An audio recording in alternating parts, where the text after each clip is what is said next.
Ilse Henar-Hiewiet, 3 mei 1922, 12 april 1996. Pionier van de Surinaamse vrouwenbeweging, Koto- en Anissa-kenner. Ilse Edwine Hiewiet werd geboren in Paramaribo.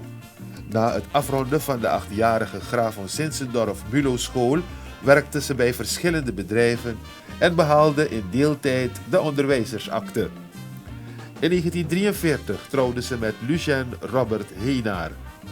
Ilse Henar-Hiewiet was vanaf de jaren 50 actief in de Surinaamse tak van de Young Women's Christian Association, WAICA.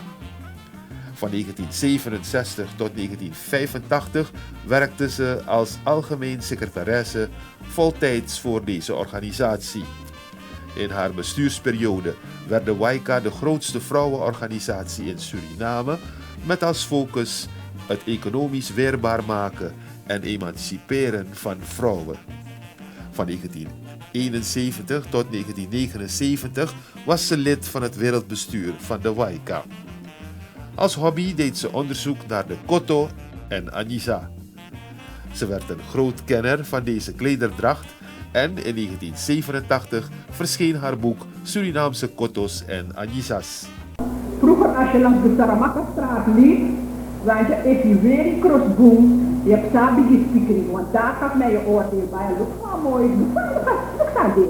En die is wel staan. Je hebt Sabigi speakering. Dus hij had een heel mooie naam gekozen. Hij had het genoemd de Bigi speakering. En dat was echt het begin van onze moderne Koto. Ze kreeg in het jaar 1967 de eremedaille in goud, verbonden aan de Orde van Oranje Nassau. In 1993 werd ze gedecoreerd tot officier in de ereorde van de Palm.